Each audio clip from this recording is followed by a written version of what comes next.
On va tout de suite prendre la direction d'Évian, où le G7 est en train de s'achever et Donald Trump prend la parole. Son épouse délicieuse, de nous avoir accueillis en France pour un sommet du G7 qui a été très couronné de succès, un des meilleurs G7 de l'histoire, qui ne pourrait arriver à un meilleur moment. Tous nos objectifs ont été accomplis et bien au-delà. Je parle bien sûr de l'Iran, l'ouverture du détroit d'Ormuz et empêcher que l'Iran devienne une puissance dotée. C'était de cela dont il était question. Nous ne souhaitions pas que l'Iran devienne une puissance dotée. Dans le même temps, avec cette annonce, du moins nous en sommes proches,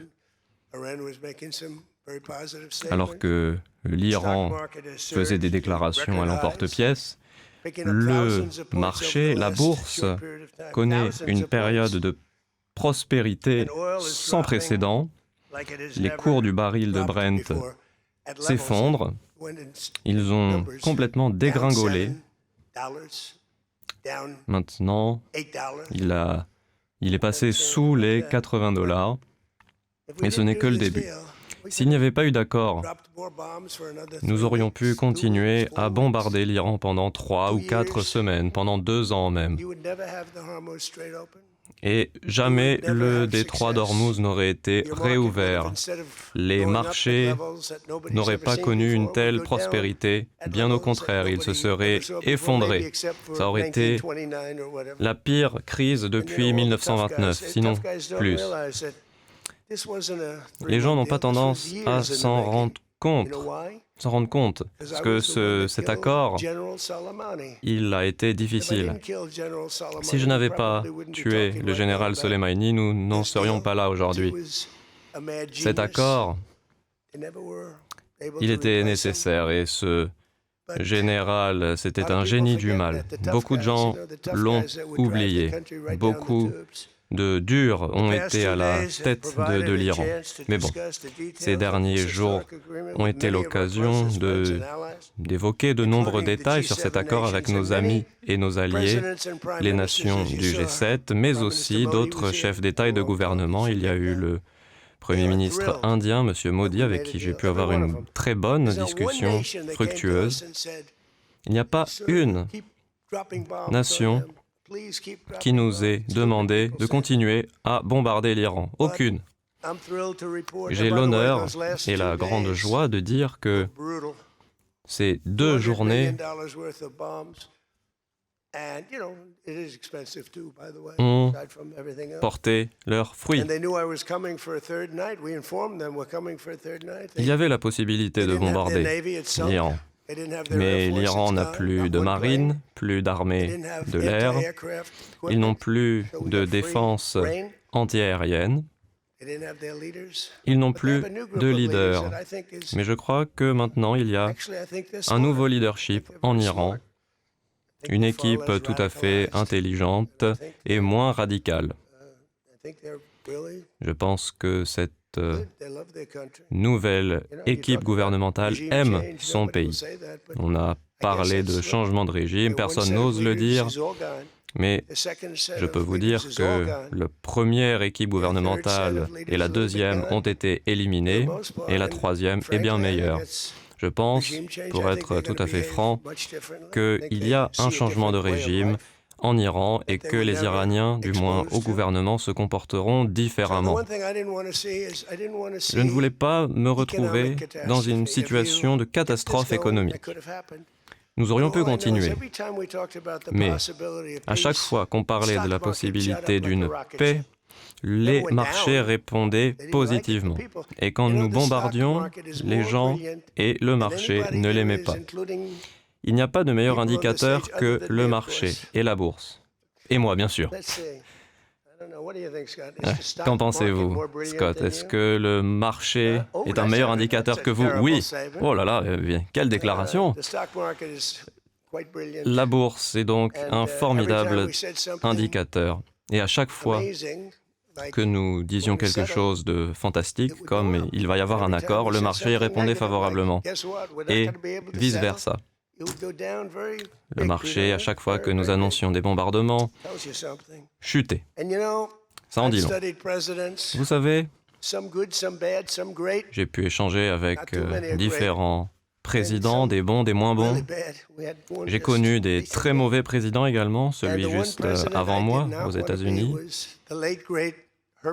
Et il fallait éviter d'être le nouveau Herbert Hoover. Ces 2 dernières journées, donc, nous ont donné l'occasion d'évoquer de nombreux sujets, de parler avec nos amis et alliés du G7. Ils étaient tous là. Et il y avait d'autres pays conviés. Il y a des déclarations qui ont été adoptées. Le président Macron a réalisé un travail fantastique avec son épouse. Et dès le départ, ils étaient d'accord avec cet accord. Ils veulent que la guerre se termine. Et l'ouverture du détroit d'Ormuz. Si nous avions continué à bombarder l'Iran pendant 1 mois, 2 mois, 3 mois même, qu'est-ce qu'il aurait resté? Qu'est-ce qu'il serait resté? Rien. Et surtout, ça n'aurait pas fait rouvrir le détroit d'Ormuz. Parce que, à travers le détroit d'Ormuz, transitent d'innombrables bateaux qui valent des centaines de millions de dollars. On ne peut pas transporter du pétrole, entre autres, quand il y a des missiles qui volent au-dessus de votre tête. Ça aurait duré des années. Et les gens qui veulent une continuation de ce conflit sont stupides. Quand j'ai commandé l'assassinat de Soleimani, beaucoup de gens n'en croyaient pas leurs yeux. Ils ont dit que c'était une chose très importante qui venait de se passer. Mais c'était un génie du mal. C'était lui qui a inventé les attentats sur le bord de la route. Des hommes, des femmes aussi, que vous voyez en Iran et ailleurs, qui n'ont pas de jambes ou pas de bras, eh bien c'est la faute à Soleimani. 95% des mutilés que l'on voit, eh bien c'est de sa faute, en Iran. Et je l'ai fait exploser, vous vous souvenez, dans la vallée de la mort. Nous l'avons traqué, et pour être tout à fait franc avec vous, Israël ne voulait pas que j'attaque. Ils m'ont dit la veille qu'ils ne souhaitaient pas que j'intervienne. Mais pourtant, je suis intervenu. C'était une opération commune entre Israël et les États-Unis. Une opération que nous avons élaborée de longue date avec eux. Nous savions où ils se trouveraient, quel avion, où est-ce qu'ils se rendraient, où est-ce qu'il était retranché. Nous l'avons suivi. Israël m'a ensuite informé. Mais il ne voulait pas frapper, et pourtant j'ai dû prendre une décision. Des très bons généraux m'ont guidé, pas ceux qu'on voit à la télé. J'aimerais remercier Pete Hegseth, qui a réalisé un travail phénoménal. Il n'aurait pas pu mieux faire. Et donc, j'ai réfléchi, si Israël ne voulait pas attaquer, il fallait prendre les choses en main. Est-ce que vous voulez qu'on le fasse, m'a-t-on demandé, et j'ai dit oui. Donc on a éliminé Soleimani. Un des événements les plus importants dans les 100 dernières années au Moyen-Orient, c'est cela. Et le Premier ministre pakistanais m'a même dit que c'était ça, cet événement qui était le plus important. Il me l'a rappelé il y a quelques semaines. Obama ne voulait pas le faire. Obama, il a signé l'accord sur le nucléaire iranien en 2015. 1 milliard, bien plus même, pour l'Iran en provenance des États-Unis. À tel point que certains États américains n'avaient plus d'argent pour faire leurs affaires courantes. Et cet argent, il a été pris du contribuable américain pour l'Iran.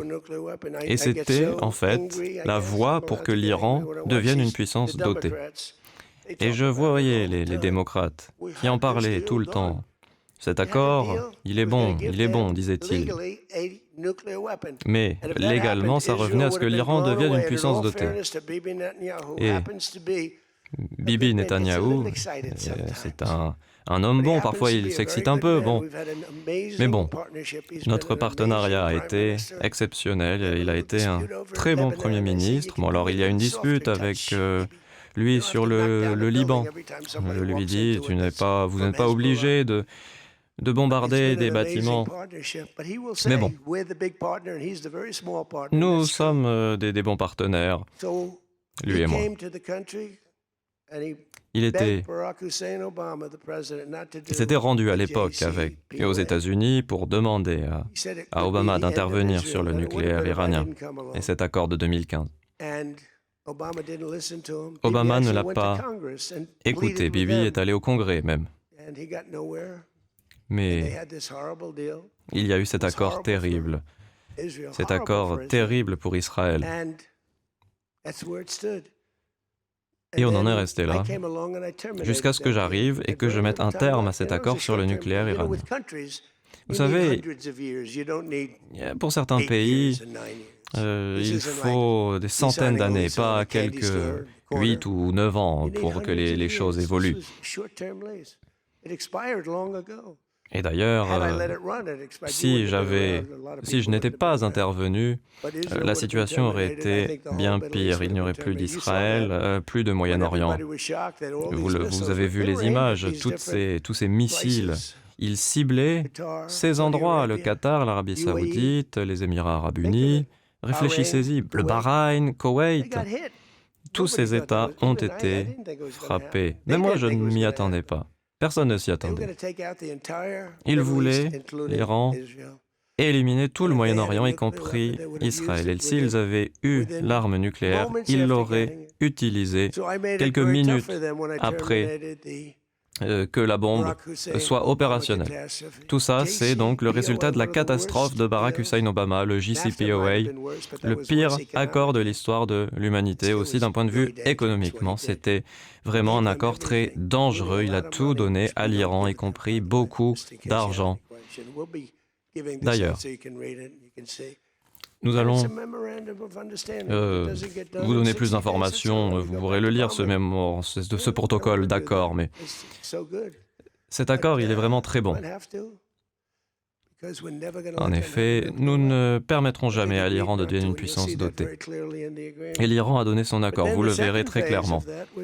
Et la deuxième phase, c'est que l'Iran était en train d'enrichir de l'uranium dans des installations souterraines. Si vous n'êtes pas des spécialistes du BTP, je peux vous dire que leur site de recherche était vraiment dur comme du béton, bien plus que du béton même. Et les matériaux que j'ai mis devant la Maison-Blanche pour rénover les escaliers, notamment de la façade de la Maison-Blanche, ils peuvent durer très longtemps. Mais à côté de ces matériaux iraniens, c'est vraiment du menu fretin. Et donc, l'année dernière, au beau milieu de la nuit, j'ai fait venir les B-2 pour qu'ils bombardent ce site de recherche nucléaire iranien. Et il s'est trouvé que les dégâts infligés à cette structure ont été vraiment terribles. Il n'y a que les États-Unis et la Chine qui aient l'équipement pour exhumer la poussière nucléaire, comme on l'appelle, en dehors de ceci. Nous avons également de nombreuses caméras sur place. Nous avons la meilleure armée du monde. Mais bon, nous avons également des caméras spatiales qui surveillent toute la situation de très près. La moindre zone est couverte. On peut même identifier les noms des badges, sur les badges, Mohamed quelque chose, et je pense qu'il y a beaucoup de Mohamed, c'est 50-50 avec eux, mais bon. Ça vous montre vraiment la qualité de notre matériel, et voilà pourquoi notre blocus rentrera dans les annales. Personne n'a vu un blocus de cette ampleur depuis très longtemps. Ce qui s'est passé, donc, c'est que nous avons mis un terme à l'accord sur le nucléaire iranien et surtout au programme que les Iraniens étaient en train de mener à bien. Plus de poussière nucléaire et d'uranium enrichi. De toute façon, notre armée est la meilleure. Nous espérons ne pas avoir à nous en servir. Nous sommes numéro 1. Il y a la Russie, la Chine. La Chine rattrape, mais nous avons les meilleures infrastructures, la meilleure armée. La Russie n'est pas loin. Et puis la Chine aussi.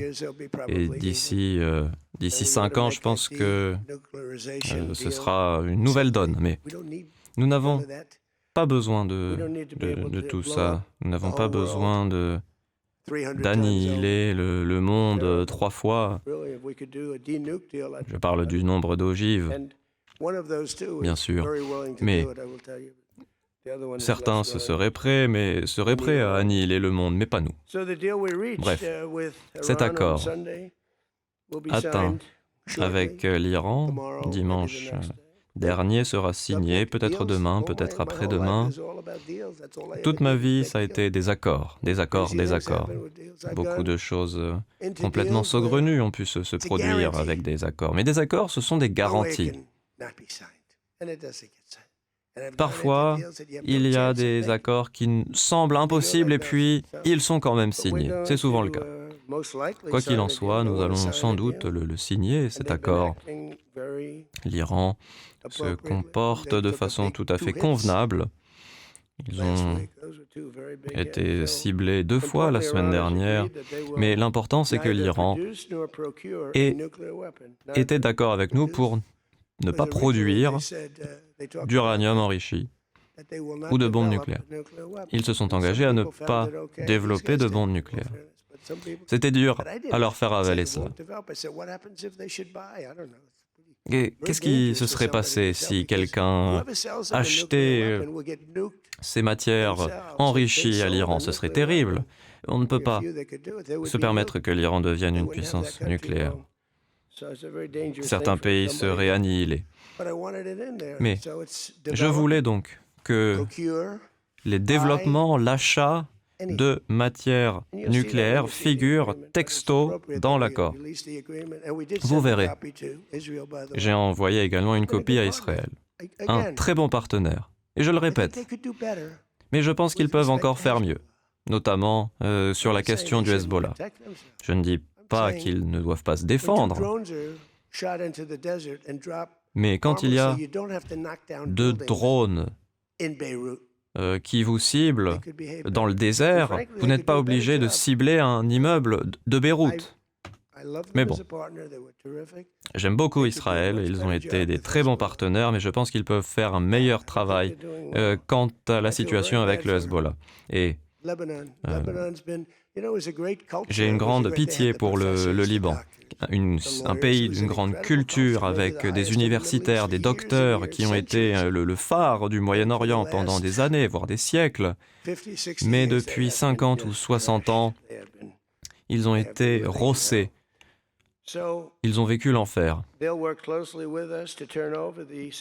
Donc, l'Iran travaille en étroite coopération avec nous pour régler la question de cette excavation de l'uranium enrichi. Ça va se faire, peut-être pas très rapidement, mais en tout cas, on surveille la situation. Et puis sinon, voilà, on frappera avec des patriotes et il n'y aura plus. Des discussions techniques sur le retrait de ces matières commenceront rapidement.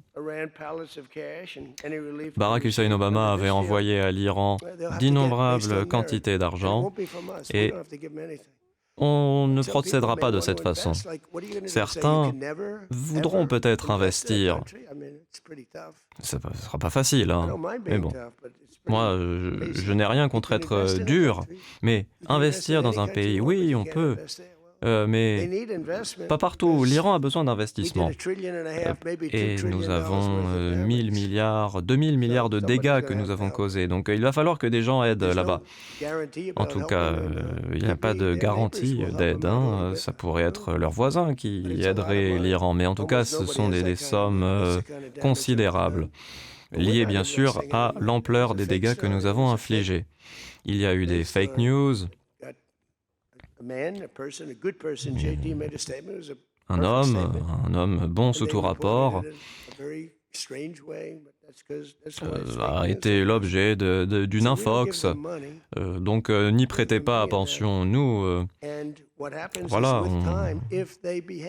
on verra si, avec le temps, l'Iran se comporte bien, arrive à être un citoyen du monde, tout à fait raisonnable, oui, d'accord, peut-être. Moi, je suis pour un changement de régime. C'est une bonne chose. La première strate de commandement a été éliminée. Ils prenaient tous leur petit déjeuner ensemble, ils se pensaient invincibles, et puis ils ont tous été pris dans cette explosion. Je n'en suis pas fier. Mais bon, le deuxième groupe, lui non plus, n'était pas très raisonnable, et hop, nous nous en sommes occupés. Ils ne sont plus parmi nous aujourd'hui. Et le troisième groupe, bon, ça va. J'ai déjà eu des interlocuteurs plus agréables, mais ce sont des personnes tout à fait intelligentes. Le trafic maritime dans le détroit d'Ormuz reprend progressivement.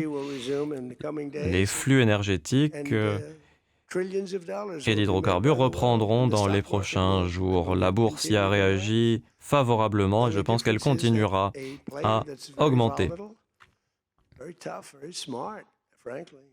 L'Iran est un adversaire tout à fait intelligent et redoutable.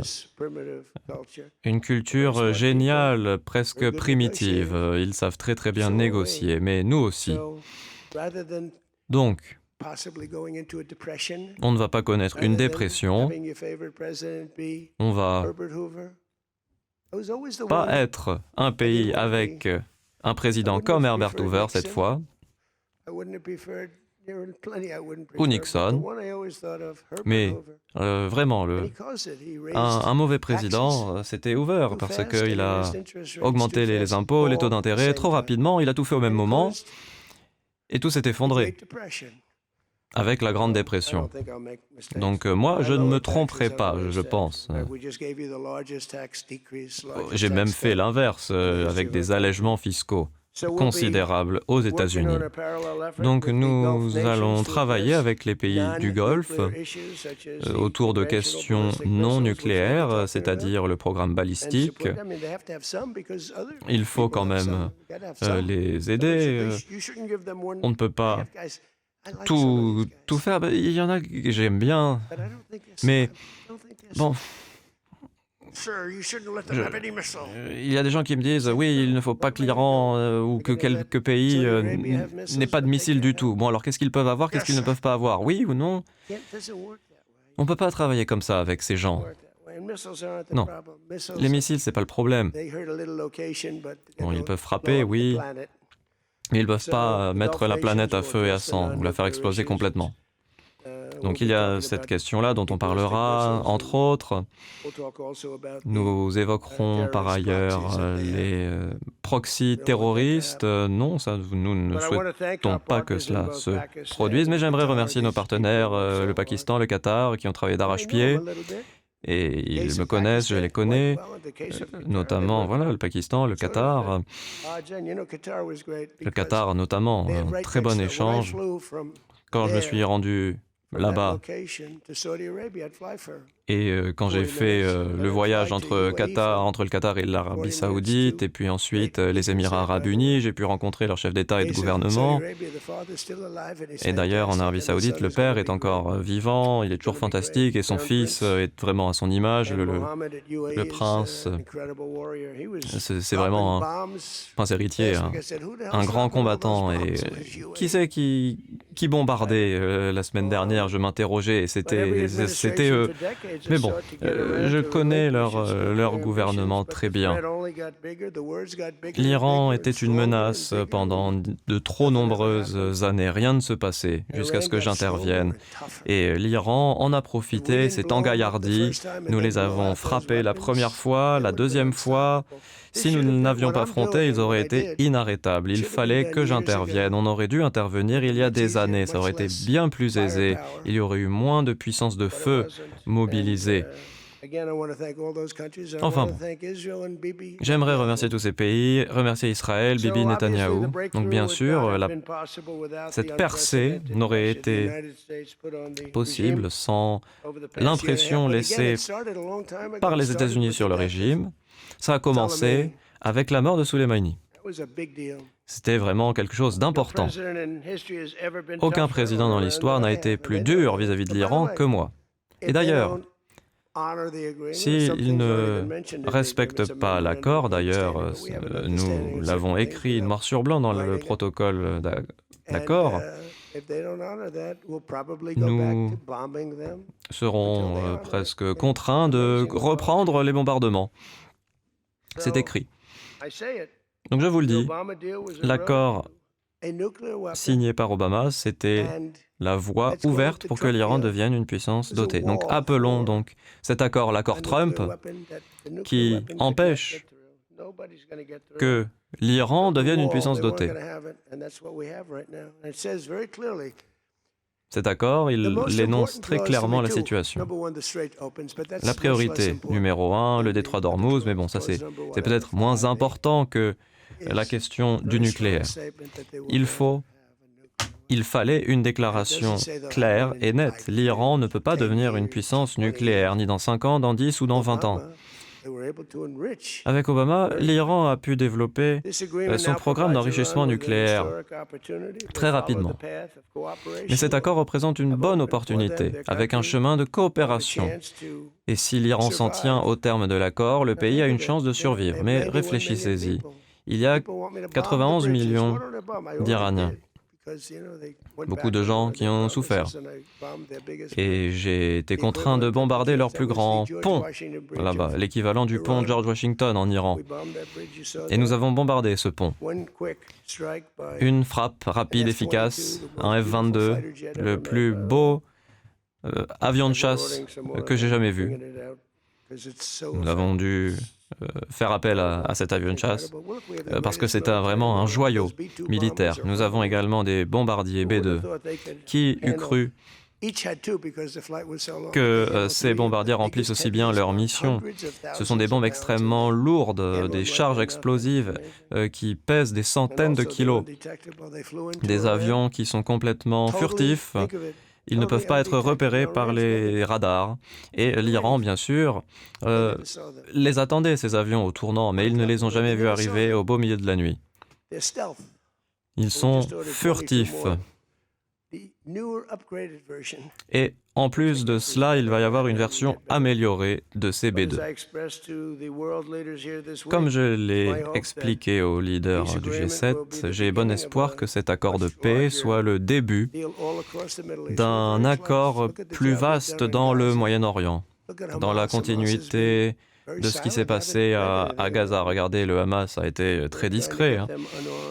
Nous essayons de les désarmer, notamment avec la question des fusils mitraillettes. Mais c'est difficile de les désarmer, le Hamas, parce qu'ils naissent quasiment avec des mitraillettes à la main. Mais bon, disons qu'ils n'ont pas été éduqués de cette façon, ou c'est pas leur style de vie. Mettre un terme à l'agression iranienne et à la guerre, c'était notre objectif. Maintenant, il va falloir travailler sur la paix C'est une pièce du puzzle, mais une pièce importante. L'objectif numéro 1, c'est l'accord sur l'Iran, là où il y a l'argent, là où il y a la puissance. Mais il va également falloir régler la question du Hezbollah, d'une façon ou d'une autre. Je pense qu'Israël peut s'améliorer sur ce point. La Syrie aimerait participer et j'ai été d'ailleurs responsable à l'accession du pouvoir du nouveau président syrien qui fait un très bon travail depuis 1 an et demi, et avec qui nous avons de très bonnes relations. Il y avait des gens qui ne souhaitaient pas son accession au pouvoir parce que c'était un homme soi-disant très violent, il avait des liens avec Al-Qaïda, mais il a fait un très bon travail et il aimerait bien intervenir. C'est un ennemi du Hezbollah. Et lui, il ne frapperait pas des immeubles résidentiels. À chaque fois qu'il faudrait s'attaquer au Hezbollah. Mais bon, pensons au Liban et le président, le Premier ministre nous rendra visite d'ici 1 semaine ou 2. Cet homme, il vit une situation très délicate, très difficile à cause d'eux. C'est terrible la situation au Liban, tout ce que ce pays a dû endurer. C'est un manque de respect total. Donc l'élargissement des accords d'Abraham est notre objectif, notamment peut-être avec l'Arabie Saoudite, s'ils sont le fer de lance, ils aideront grandement la cause régionale. Je connais leur chef. Ce sont des combattants. Tout le monde avait peur de l'Iran. Et c'est pour cela que nous n'avons pas peut-être un si grand nombre de participants à ces accords d'Abraham. Mais quoi qu'il en soit, les élections ont été truquées. Nous aurions pu en faire plus si ces élections n'avaient pas été truquées, avec des millions de voix qui n'ont pas bien été comptabilisées. Des assassins, des fous qui sont arrivés illégalement dans notre pays. Mais bon, les 2 derniers jours nous ont permis d'évoquer de nombreux points importants avec nos alliés du G7 et nos partenaires. Hier, nous avons eu une conversation productive sur la guerre en Ukraine. J'ai parlé avec le président Poutine et le président Zelensky. Le président Zelensky était présent. J'ai parlé au téléphone avec le président Poutine. Il va se passer des choses, notamment parce qu'il y a beaucoup de soldats qui meurent jour après jour, notamment du côté russe, parce que c'est le côté qui est à l'offensive.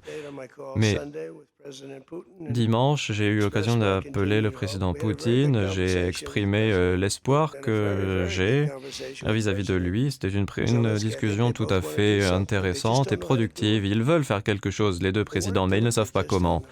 Ils ne savent pas comment. Dans notre session hier après-midi, j'ai eu l'occasion de brosser un état des lieux sur la façon dont les États-Unis peuvent aider à contrecarrer Ebola, envoyant une aide considérable pour éradiquer cette crise à la racine. D'ailleurs, nombre de présidents de nations africaines, nous avons pu leur parler, ils sont très contents bien sûr. Des millions, 300 millions je crois. Le reste du monde n'a quasiment rien donné. Et tout le monde a exprimé sa grande reconnaissance et m'a félicité. Mais Ebola, c'est vraiment une chose absolument terrible, malheureusement. C'est pas facile par rapport au Covid. Heureusement, ça ne se diffuse pas aussi facilement, mais nous faisons du bon travail, avec des quarantaines dans certains lieux. Enfin, nous avons également pu parler d'économie et d'intelligence artificielle, des rencontres tout à fait fructueuses. C'est formidable ce qui se passe dans ces domaines. Il faut être très prudent parce que c'est à la fois très bien, l'IA, et à la fois ça pourrait être dangereux. Nous sommes devant la Chine, le monde entier d'ailleurs, Il faut des centrales électriques. Et l'IA, ça consomme énormément d'électricité. Il faut construire donc davantage de centrales électriques, mais ça représente une charge pour le réseau. Et personne n'a jamais vu cela, bien sûr. C'est une ampleur inimaginable. Donc tout le monde se met à construire des centrales électriques parce que sinon, on ne pourrait pas supporter la charge pour le réseau. Et donc, il va y avoir des ventes d'électricité pour que le réseau devienne plus résilient, notamment avec la Californie, puisque je ne sais pas ce qui se passe en Californie, mais la situation n'est pas bonne. Nous avons trouvé un très bon accord au G7. Nous avons signé une déclaration contre l'immigration illégale la première fois lors d'un G7. Il y a eu une déclaration magnifique. Nous avons signé d'autres déclarations. Nous nous sommes mis d'accord. Nous avons passé beaucoup de temps à vérifier et évoquer la situation relative au narcotrafic et au trafic de migrants. Les narcotrafiquants sont des génies. Ils ont tout ce dont ils ont besoin pour mener à bien leur trafic, des infrastructures, des voitures, les choses les plus incroyables. Mais nous avons fait un très très bon travail. Il y avait beaucoup de drogues qui transitaient par la frontière sud des États-Unis. Mais maintenant, ces chiffres ont chuté de 61% et le trafic par voie maritime, moins 97%. Et c'est comme avec les mouilleurs de mines iraniens. On s'en est occupé. Qui a 28 mouilleurs de mines? Vraiment. Mais bon, maintenant, ils n'en ont plus. Hein. Nous les avons frappés fort, ces narcotrafiquants. Moins 97%, les drogues par voie maritime. Et maintenant, on va se concentrer sur les petits pourcentages qui restent et aussi les drogues qui transitent par voie terrestre, par le Mexique donc, et ses cartels. Et la présidente mexicaine est une femme très, très bien, sous tout rapport, mais elle a peur. Et c'est les gangs qui contrôlent le Mexique. Nous nous sommes mis d'accord pour accélérer notre chaîne d'approvisionnement des minerais rares. Et nous allons motiver tout le monde pour accélérer et s'inspirer de notre modèle qui fonctionne très bien. Nous avons également parlé d'investissement dans le secteur privé avec une tendance qui est tout à fait positive. Il y a eu beaucoup de relations et de réunions bilatérales, notamment avec la France, le président français. Nous avons une très bonne réunion, mais avec également l'émir du Qatar, le cheikh Tamim. Je vais vous dire quelque chose. Je ne le connaissais pas très bien, mais certains m'ont dit, oui, il faut faire attention à ce que vous dites. Mais non, c'est un homme absolument remarquable. J'ai également parlé au président des Émirats arabes unis, Mohamed Ben Zayed, un grand combattant, président El-Sisi, président égyptien donc, président Modi d'Inde. Nous avons passé beaucoup de temps ensemble aujourd'hui. J'ai également parlé au prince héritier d'Arabie Saoudite à de nombreuses reprises et tout le monde est très très content. Il faut qu'il soit content. Et de toute façon, il faut que j'écrase cette mouche, ça m'énerve. Et pourtant elle m'échappe. Bref. Nous avons parlé à tous ces intervenants. Beaucoup de pays dans le monde. Mais réfléchissez un peu. Israël, bon. Bien sûr, il ne veut pas être la cible d'une attaque nucléaire. Mais bien sûr, Bibi, je lui ai dit. Il suffit d'une seule attaque nucléaire et il n'y aurait plus d'Israël. Et la chose la plus importante, c'est de c'est qu'Israël ne soit pas la cible d'une attaque nucléaire. Bref. Je me suis également entretenu avec d'autres personnes, mais ce qui est important, c'est que nous avons mis un terme à cet holocauste nucléaire. Il n'y en aura pas, du tout. Donc, de A à Z. Une chose est claire, l'Amérique est de retour, nous sommes très respectés, nous sommes plus forts, jamais nous n'avons été autant respectés. Nous étions la risée de tout le monde il y a 2 ans.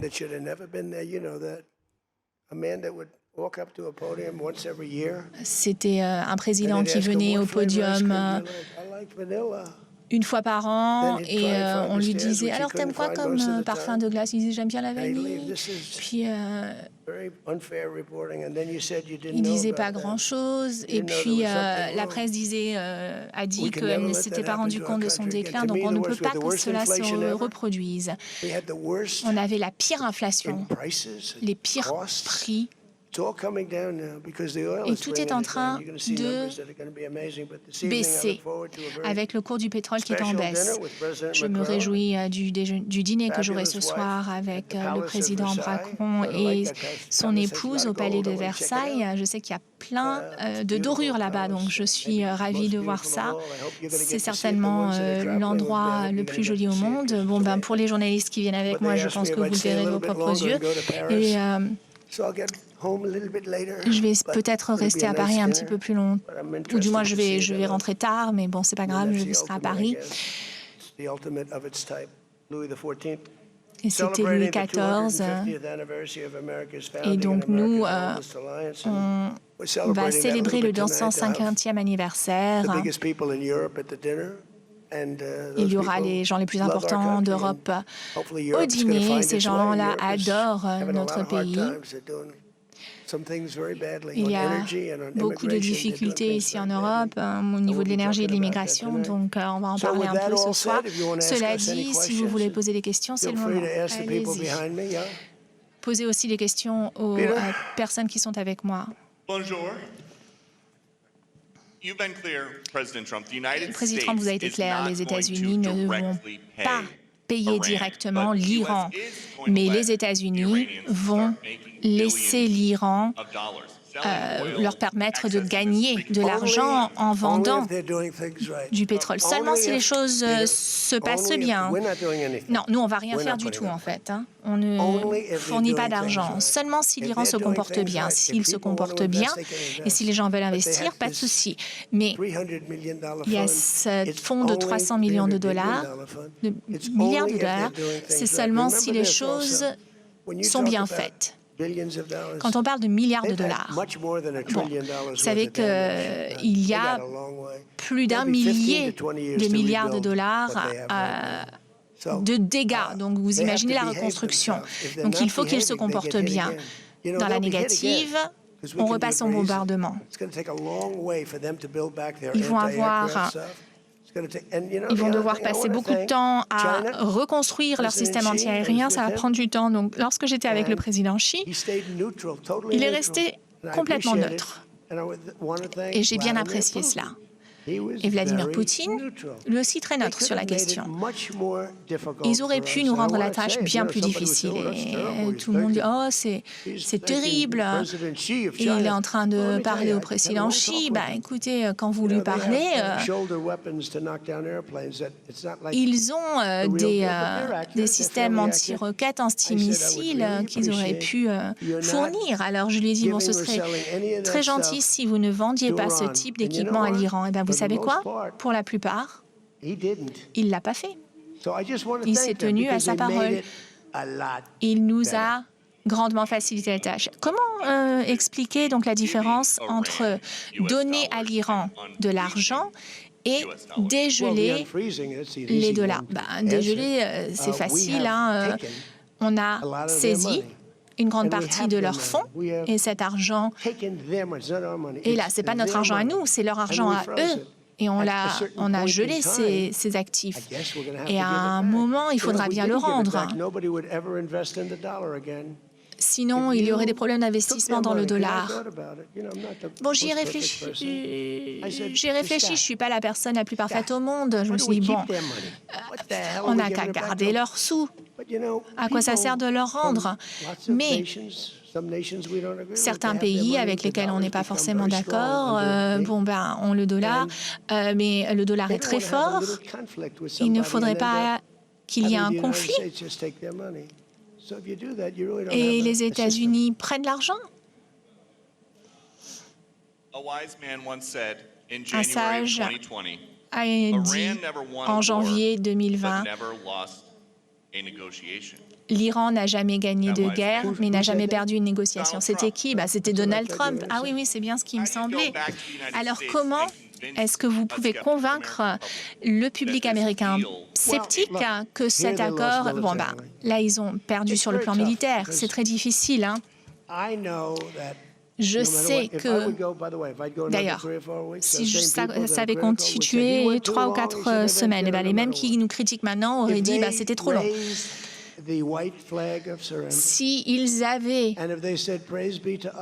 pris un drapeau blanc et ils avaient dit que Allah soit loué, Trump est génial, la guerre doit se terminer, le New York Times, CNN et les autres auraient dit l'Iran a gagné. Et c'est presque déjà le cas. C'est incroyable. Ils avaient 159 navires. Le Times a refusé de publier un article sur le fait que leur marine était éteinte. Pareil pour l'armée de l'air. Il faut que la presse soit juste. Et là, il y a vraiment eu une perte de crédibilité quand j'ai gagné. Très facilement, j'ai 93% de couverture médiatique négative et les médias ont très peu de crédibilité à tel point que 93% des articles, regardez ABC, je pense que c'est le pire, NBC aussi, CBS aussi, CNN bien entendu. C'est jamais bien. Je peux faire quoi que je fasse. C'est jamais positif. Je sais que c'est comme ça dans la presse. Alors si je faisais l'inverse et que je continuais à bombarder l'Iran pendant plusieurs semaines, pareil, ils n'auraient pas été contents, donc je ne peux rien faire de bien aux yeux de cette presse. Si on continuait à bombarder, il est question de 500, 600, 700 millions de dollars par jour. C'est beaucoup d'argent. C'est pourquoi les choses... on a ces fameuses réserves qui sont en cours d'épuisement. Donc, et là, vous verrez, vous auriez vu, donc tous ces génies qui souhaitent me dire que je fais mal les choses, demandez-leur pourquoi eux, ils ne se sont pas pris au général Soleimani et à d'autres personnes. C'est des gens que j'aime bien, certains, mais ils ont tort. Oui, merci Peter, mais sinon après on me dit que je vous donne une préférence. Il m'a dit, le premier jour de mon mandat, il m'a posé 7 questions, j'y ai répondu à toutes. Et il m'a dit, vous avez répondu à plus de questions en une réunion, en une conférence de presse que Joe Biden en 4 ans. Monsieur le Président, dans l'art de l'accord, vous parlez des effets de levier. Vous avez... Donc, vous avez les sanctions économiques. Quels sont les leviers que vous avez face à Israël et à Hezbollah pour le cessez-le-feu? Je pense que nous avons un levier parce que nous avons l'Iran qui doit bien se comporter. C'est un conflit beaucoup plus petit de par sa taille. Ça me surprend que ça prend autant de temps. L'échelle est beaucoup plus petite, mais nous avons la meilleure armée au monde. Nous avons l'armée la plus puissante. Regardez le blocage qu'on a pu mettre en place. Le blocus. On a lâché $1 million de bombes sur l'Iran, mais ce qui a été le plus efficace, c'est le blocus. Il n'y a pas un seul navire qui a pu rentrer, donc il n'y avait pas d'argent. Une inflation qui est à 200-300%. Nous, on a un énorme levier, donc le levier économique en l'occurrence. On va y arriver. Et on va travailler avec Israël et faire avancer les choses. Mais je souhaiterais... Bon, vous avez des gens qui vivent là-bas. Vous avez des gens où les immeubles s'effondrent autour d'eux. Comment est-ce que vous pouvez vivre comme ça? C'est tellement injuste, particulièrement à Beyrouth. Il y a 2 jours de cela, j'ai vu la frappe sur Beyrouth. C'était une grosse frappe, non nécessaire à mon sens. Oui. J'ai 2 questions. Est-ce que vous pouvez éclaircir quelque chose que vous venez de dire? Quels étaient l'objectif de Epic Fury? Quel est l'objectif de Epic Fury? À la base, c'était de détruire les missiles balistiques de l'Iran et leur capacité à en faire d'autres. Et pourquoi c'est important pour vous qu'ils maintiennent cette capacité? Qu'est-ce qu'ils gardent? Non, mais ils ont moins que les autres pays. On a réussi à détruire 80% de leurs missiles, le reste se trouve enseveli. Je pense que c'était le premier soir, on a pu détruire des centaines de missiles. Et par erreur, on a touché, et puis vous voyez un feu d'artifice, en fait, c'est tous les missiles qu'on avait détruits. Donc,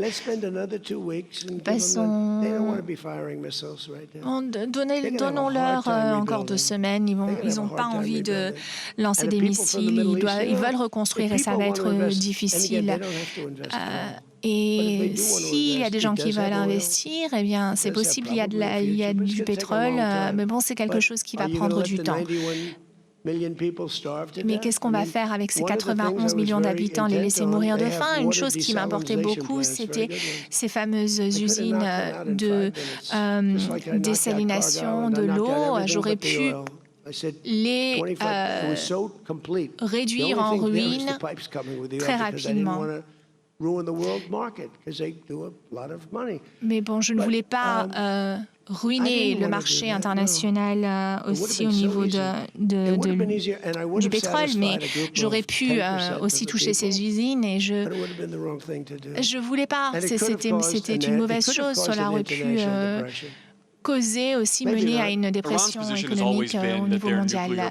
L'Iran a toujours dit que le nucléaire, c'était pour des utilisations civiles. Alors si maintenant ils vous disent qu'ils veulent encore un programme civil, est-ce que c'est acceptable? Eh bien, je leur ai dit, écoutez, vous avez certainement les réserves pétrolières, les 3e réserves pétrolières les plus importantes au monde. Pourquoi est-ce que vous avez besoin de fuel nucléaire pour l'électricité? Mais c'est un petit peu difficile, effectivement.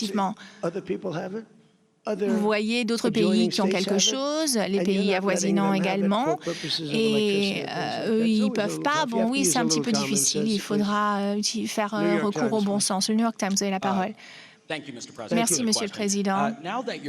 Maintenant que vous abordez une nouvelle phase de ce conflit avec l'Iran, est-ce que vous pouvez dire si vous allez tenir pour responsable quelques personnes que ce soit dans votre Conseil des ministres pour cette frappe à l'encontre d'une école? Alors, comme vous le savez, c'est en cours d'enquête.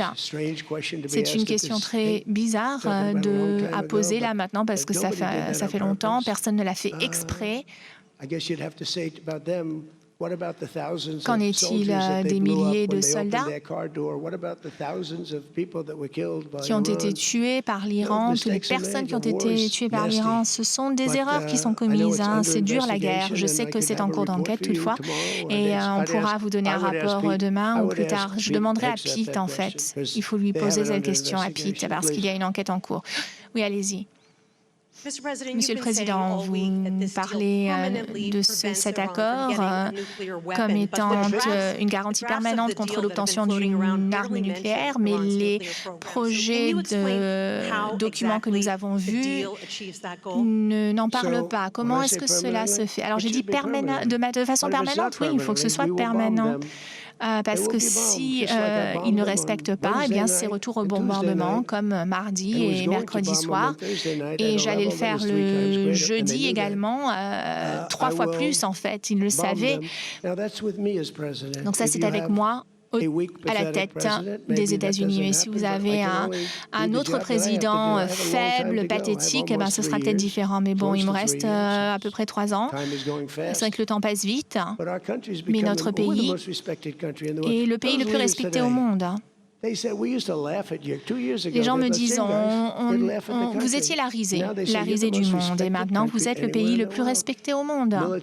Sur le plan militaire, regardez ce qui s'est passé sur le plan militaire. Regardez ce qui s'est passé en Afghanistan. C'était horrible. On a laissé tout ce matériel. Il fallait quitter l'Afghanistan, mais le faire avec dignité et fierté.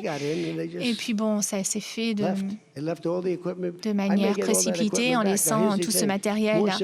Et on le récupérera peut-être jamais, donc c'est peut-être plus symbolique qu'autre chose, mais on ne récupérera jamais cet équipement. L'Afghanistan maintenant nous fait du lèche-botte. Et en ce qui concerne l'Iran, s'il n'y a pas de conformité, s'il n'y a rien, donc dans l'accord, il n'y a rien qui permet de faire respecter l'accord. Non, mais ce n'est pas nécessaire. Bon, bah, s'il y a un problème, on reprend les bombardements. Et je pense que l'Iran ne va pas s'éloigner de ce que l'accord demande. Bon, ben, dans le domaine commercial, ce serait donc un procès. Ben là, ce serait les bombardements. Encore une fois, il peut se passer de mauvaises choses, comme vous l'avez dit dans votre question précédente, avec une école qui a été touchée. Il y a d'autres choses qui sont touchées. Il se passe de mauvaises choses parfois pendant la guerre. Et je le vois plus clairement que n'importe qui d'autre avant moi. Allez-y. Merci, Monsieur le Président Trump. Le cours du pétrole est en chute. Comment est-ce que vous pensez que cet accord aura un impact sur le cours du pétrole et l'économie aux États-Unis sur le long terme? Et à votre sens, comment ça s'est passé pour J.D. Vance lors de son entretien avec The View à la télé hier? Oui, effectivement, le cours du pétrole est en chute. Cela veut dire que ça va continuer à baisser. Donc, si par exemple vous fabriquez des beignets, ben, il vous faut de quoi faire frire, mais vous avez besoin d'électricité, eh ben, c'est le pétrole, le cours du pétrole qui a une forte incidence sur vos dépenses. Et donc maintenant, on voit une forte baisse. J'étais dans l'Iowa récemment et c'était important que nous arrêtions l'Iran à ce moment-là pour que l'Iran n'utilise pas l'arme nucléaire. Il l'aurait fait en une journée, voire au plus dans un mois. Et je disais, le cours du pétrole, l'essence, on est passé devant 2 stations essence en Iowa où les gens sont super. D'ailleurs, j'ai gagné l'Iowa haut la main. J'adore les agriculteurs là-bas. Donc, on est passé devant 2 stations essence et c'était en dessous de $2. Bon, certes, on est dans l'Iowa et je sais qu'en Californie, il y a des taxes supplémentaires qui sont imposées, mais on était entre 2 et $2,50. Et ça pouvait chuter encore davantage. Donc, on est descendu dans la République islamique d'Iran. On a bombardé et maintenant, plus d'armes nucléaires. C'est fini. Il y a eu une certaine perturbation, certes, mais une perturbation moindre que celle qui était escomptée. On est seulement monté à 315 $ le baril. On pensait que ça pouvait monter aussi haut que ça. Et le marché, il y a une semaine de cela, était plus élevé, se portait mieux qu'au début. Donc c'est pour vous montrer que nous avons une économie résiliente, la plus forte qui soit de cette histoire. Alors, la question d'abordabilité, c'est un faux mot Moi, j'ai hérité ces prix. Et quand j'ai fait mon premier point de presse, le premier jour, on a commencé à me crier dessus en disant il faut penser au coût de la vie, l'abordabilité, le coût de la vie. Moi, c'est quelque chose que j'ai hérité de l'administration précédente. Et c'est un mot qui est utilisé à outrance. Et c'est les démocrates qui ont créé cette crise du coût de la vie avec les taux d'assurance les plus élevés. Vous vous souvenez, les œufs coûtaient 4 fois plus cher qu'avant avec moi et j'ai pu faire réduire ces prix. Peter Nespa, notre secrétaire de l'agriculture, elle a bien travaillé sur cette question. Maintenant, avec le cours du pétrole qui baisse, eh bien, tout va baisser parce que tout suit le cours de l'énergie. Oui. Allez-y. Merci. ABC, c'est ça, fake news alors. Pour ce qui est du pétrole, est-ce que l'Iran pourra immédiatement vendre son pétrole sur le marché? Est-ce que les sanctions, est-ce qu'il y aura un snapback des sanctions américaines tout de suite? Et est-ce qu'il y a des dispositions de protection pour ce qui se passera après les 60 jours? Eh bien, ce que va les empêcher de faire quoi que ce soit? Non, ce n'est pas possible de tout couvrir dans un document. Ça, c'est une question de bon sens. Ils ne veulent pas être bombardés. Et pour ce qui est des sanctions, eh bien, vous savez qu'on a des sanctions. Si les sanctions restent, il y aurait un problème de reconstruction et une famine pour les 91 millions de personnes. Donc, avec un meilleur comportement, eh bien, les sanctions seront effectivement levées.